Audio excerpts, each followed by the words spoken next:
So after I made my post on my birthday last month about that I was dating Amos, of course, y'all went crazy. Not maybe you all, but some. But y'all out who there. are going to watch this, even if you're not at this moment, you know who you are. And y'all went crazy, and you had to dig into everything, make stuff up, find truth, merge them together, make these crazy stories, you know, and try to make somebody look bad.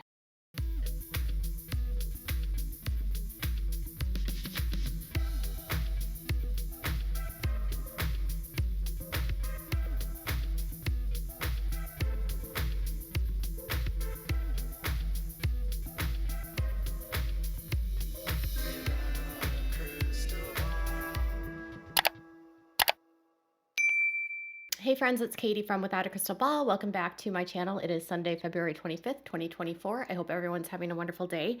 Meri Brown has ended her relationship with her boyfriend Amos, or her friend Amos. I don't know if they were ever boyfriend and girlfriend, but she announced the split on her Instagram in a post and also on her Friday Night with Friends. Her reasons for the relationship souring or coming to a close kind of varied depending on what it was that which method she was using, whether she was writing it or sharing it on her Friday Night with Friends. But it's clear that something occurred after they went public, and she took issue with some of the stuff that was coming out from the tabloids like the US Sun and In Touch. But in her other post, it sounds like some differences in their belief systems and what their goals were contributed to the breakdown in this relationship. Now, I was pretty skeptical of all of the coverage, and it was always my belief that a lot of the negative press that was coming out about Meri and Amos had to do with Cody's Flying Monkeys leaking stories to the US Sun or In Touch. The fact that In Touch had Amos's last name almost immediately felt very strange to me because his last name was never provided by Meri to the public. And then within, hours, they have his last name. They're posting about his bankruptcies. Then suddenly the Sun is digging in and contacting his ex-wife, and his ex-wife gives this interview and says all these terrible things about him. And then they, for whatever reason, go to court records and they go into his custody issues from years ago. They go into all of his divorces. It became very odd. It was like, why are you going so hard at someone who hasn't even been on the show?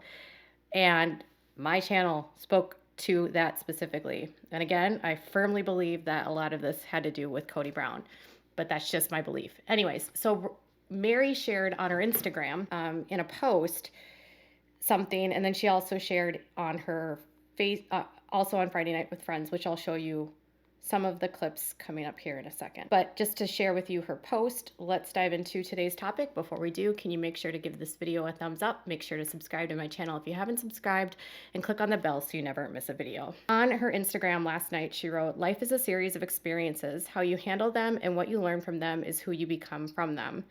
It takes courage to face difficult truths, yet it's imperative in order to remain authentic to yourself and your commitment to personal growth." So much word salad. Last week, I had to face some hard truths and have some difficult conversations. Just because I care a lot about someone and me, does not equate to full compatibility for a long-term relationship.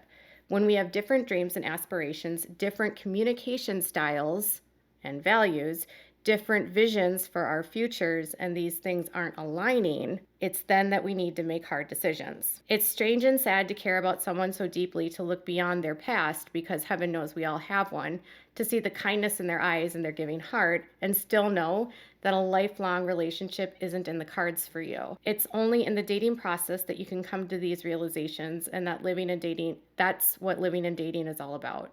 When the time is right for me, I will dip my toes into this process again. I honor and care about the past 4 months, who I spent it with, and what I've learned about myself through it. I know what's important to me in a relationship, and I'm confident in myself while I'm single as well. For now, I'll continue to look into the future with the hope of new opportunities and the confidence of personal growth. This is a time in my life to prioritize me, my well-being, and my personal evolution. And I look forward to more adventure and experiences on this journey we call life. So in this statement, she says that long-term compatibility issues were at root of the breakup. She says they have different dreams and aspirations. They have different communication styles and values, different visions for our future, and those things weren't lining up. She blames the media, but ultimately, if you're not compatible with someone, you're not compatible. And I am sure that him not wanting to be a public person probably played a big role in some of these conversations. And I don't know what she means by different communication styles. Maybe she's more direct and he's more shy. Different visions for our future. She wants to be public still. I'm sure he doesn't want to be public. And different dreams and aspirations. I mean, her dream is to remain public. Maybe his dream is to remain private. Like I said, I don't know. And then separately on her Instagram, she went after the media. So it's a little bit confusing, but I'll show you. Check this out. Like, and that's really not cool. It can mess with somebody, especially like if they're not used to this. Yeah. It can really mess with people. It really messes with people's head. And it was really hard. It was really hard for Amos. It was a lot of, like, we had to have a lot of conversations to get through some of that stuff. Because it's just not cool. You know what I mean? I will say though that last week, Amos and I did have a bunch of discussions and we decided to stop seeing each other. So there's that. So articles, there's a bunch of articles that were saying that like prior to that, and so no, they were not true. It was based on nothing except for assumptions and speculation. Yeah. And which doesn't help a relationship, you guys. No, it doesn't. It messes with it. When people like stick their fingers in things and mess with it, like it does not help. So I don't appreciate that, actually. Like I just don't appreciate people doing that. So anyway. 2 weeks ago on Friday Night with Friends, she said that she might have scared Amos off when they did their Friday Night with Friends together the week before or a couple weeks before. And she introduced him publicly in, the same week that she announced their relationship. He goes on Friday Night with Friends. She and Jen were acting incredibly juvenile. People were a little bit like, okay, this is cute, but at the same time, Meri, like, chill out. And he seemed uncomfortable. And on that Friday Night with Friends, she said and admitted that when they first met and were talking, he flat out told her that he's a very private person. He doesn't do social media. He doesn't do public stuff. He's not someone that enjoys the public eye. He likes to keep his life private and he likes to live a private life. And she explained to him who she was.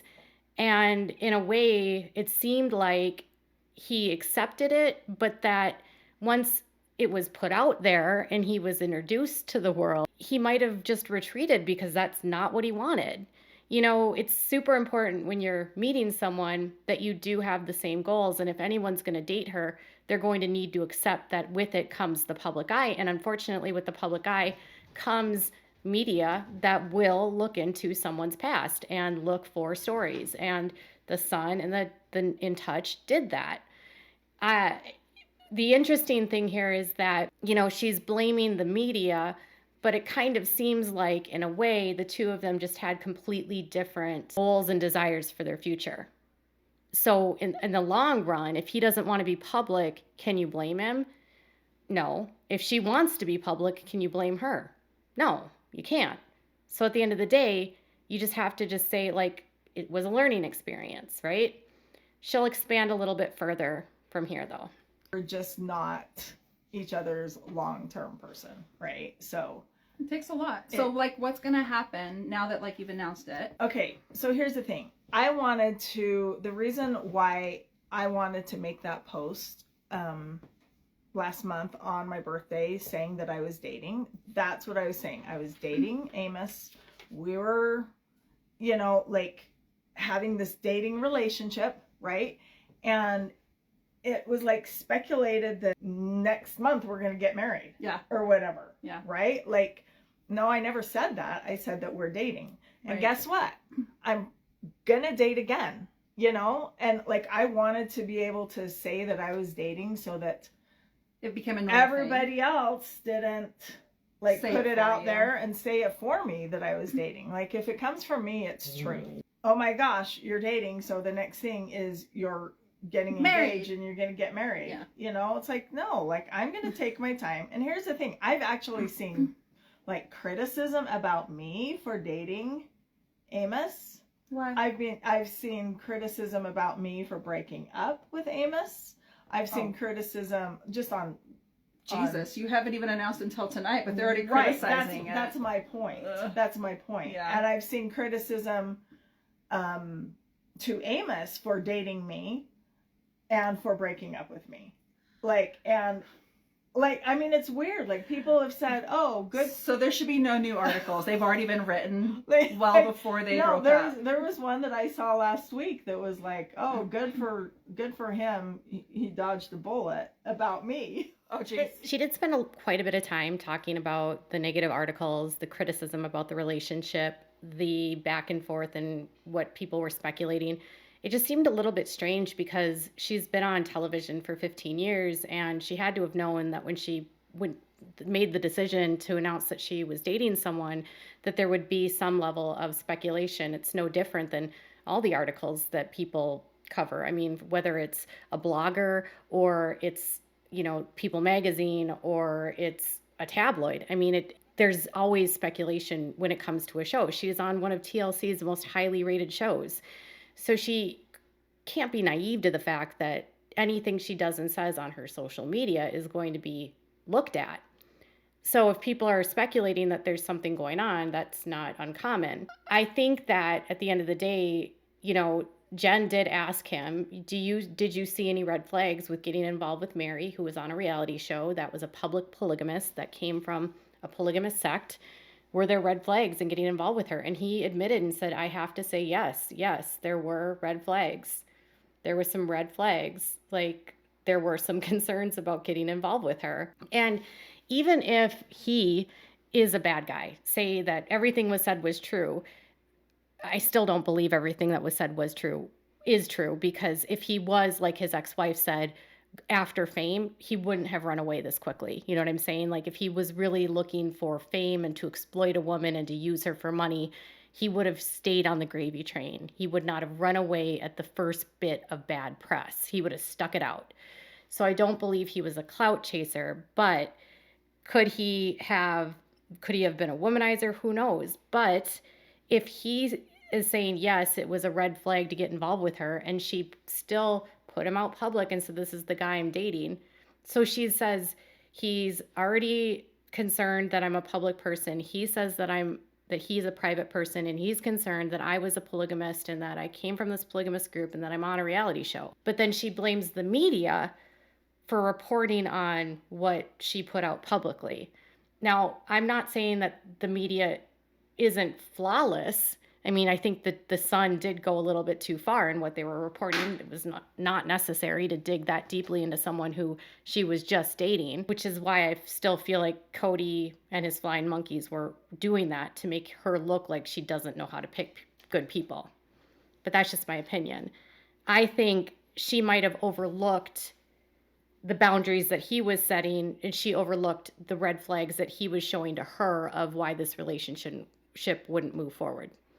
So if he's saying, this is what I want, and she's saying, this is what I want, at the end of the day, they're not compatible. And they probably weren't compatible from the beginning. And she made the decision to launch a relationship before it was rock solid. And nothing will stay. A relationship that's not solid will not stay better under the scrutiny of the pressure. If she really wanted to get to know him and decide if this was a good relationship, she should have kept it private, which is what a lot of celebrities do. They don't talk about their private lives, but she wanted it to be public, which is her right. Like, I'm not perfect. I mean, there was things, in the 4 months that I was dating Amos that, like, I realized about myself that I can improve on. You know what I mean? Yeah. Like, so Yeah. Anyway. And there you go. Like, your idea of perfect still means everyone comes with a past and a history and all that fun stuff. Yes. Listen, I am 53 years old. I have a past. I love how confidently you say that. Like, I'm like, I years love old. it. But guess what, y'all? I'm going to date. I'm going to keep dating. Mm-hmm. Okay. Good for you. Okay. So Meri and Amos are done, and she's going to date again. And then after they announced that, they spent like another 5 minutes talking about all of the criticism and all of the speculation that happens because of Meri's social media and why does she post certain things and why does she say certain things. And it just felt really weird. And, you know, Jen, as much as I think she's hilarious, does really feed into this thing with Meri about how everyone's talking negatively about her and how everyone's criticizing her and how everyone's speculating on this. And Jen is frequently, you know, calling people that report on the show, you know, a-holes and being kind of crass. It's like biting the hand that feeds them, because the show cannot be successful without the promotion and the news about the show. And so in one breath, I can understand her wanting to defend her friend, but in the other breath, it doesn't really help her if her friends are feeding her and telling her it's terrible that all of these things are happening. You know, if I were Jen, I would just say, Meri, it's fine. It's okay. We can't control what's out in the media. Who cares? We know who you are. And for the longest time, Meri lived in that bubble where she didn't talk or address this kind of stuff. And I can understand it probably feels good to have your choice to say what you want anymore, because you're not bound by Cody and having to control what Cody wants you to say and not say. But at the same time, constantly addressing the critics isn't going to help. And I know this personally. Like, personally, I can say this. Like, I live in a world that's tiny compared to hers, and I know how hard it is to hear things about you that aren't true and how badly you want to address it. And I know the feeling of wanting to defend yourself, so I can't blame her for wanting to defend herself. I do think that when they brought Amos on to the Friday Night with Friends, they almost forced him to defend things about himself and put things out publicly because of the backlash that they were getting. It's like, how many times have you been married? He says 3 when he's actually been married 4. You know, what about your bankruptcies? You know, why weren't they, instead of addressing the negative stories, why not show people a side of Amos that's not negative and show the positive that she saw about him? You know what I mean? And then they spent a lot of that Friday Night with Friends doing stupid jokes from the show that he clearly did not understand and making him sort of like the butt of a joke to get back at Cody. And I think part of that is she's maybe seen what Christine and David have done, and it has worked for Christine and David. But David is on board with it, right? Like, David and Christine's relationship is very different. While he didn't want to be public, doesn't have an issue with being the public, right? David also had sisters that were in polygamy, so he doesn't have a problem with being associated with people from polygamy because he has family that are in polygamous colonies to this day. He's more accepting of it. For someone like Amos, who doesn't have family from polygamy, it could be career suicide to get involved with someone in the polygamous world publicly. Even though Meri is not a public polygamist anymore, even though she isn't, you know, promoting plural marriage. Well, she is intentionally still promoting plural marriage because she says she believes it can still work, and she still associates with a large portion of her family.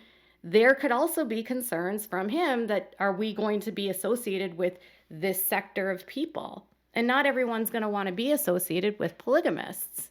Not everyone's going to want to be associated with an illegal lifestyle. And I think Meri is wise to just want to focus on herself right now, because it'll give her a better understanding of what she does want. Does she want to be a public polygamist or ex-public polygamist that still endorses polygamy?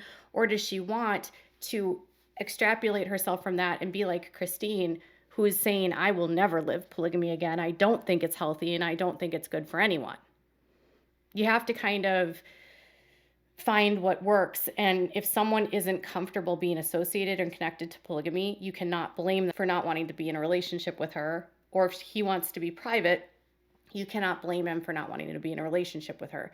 And conversely, maybe Meri learned things about him that she didn't want to be associated with. Maybe she paused when she heard that his ex-wife called him a narcissist. Maybe she paused when he you know, he said he had 3 ex-wives, but he really had 4. Maybe she paused when she learned about the amount of debt he had, or the lack of job stability he had, or the fact that he wasn't always around in his children's lives. I mean, maybe those things made her pause. But really, it's not the media's fault for any of this.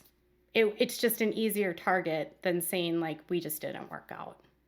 And that's okay too. I don't claim to have all the answers because I don't always run my own platform perfectly. You know, none of us are perfect. I hope Meri learns. I hope Meri grows. I hope Meri stops trying to scam people with her coaching and telling people that she can help them heal when clearly we're learning she can't even heal herself at this point. You can't give advice to people on how to live your life when you don't even know what you want in your own life. I feel like a lot of people want to fix other people instead of dealing with themselves and trying to fix themselves. Like, they want to give advice to other people, but not do the work on themselves, which is why I never try to give advice to anyone about anything as far as like how you should live your life. Just live your life. Everyone live their life and do what's best for you. And Meri should do what's best for her. And that's all I've got for now. What are your thoughts? Was the media to blame, or was it something more? Tell me in the comments below. Bye, guys.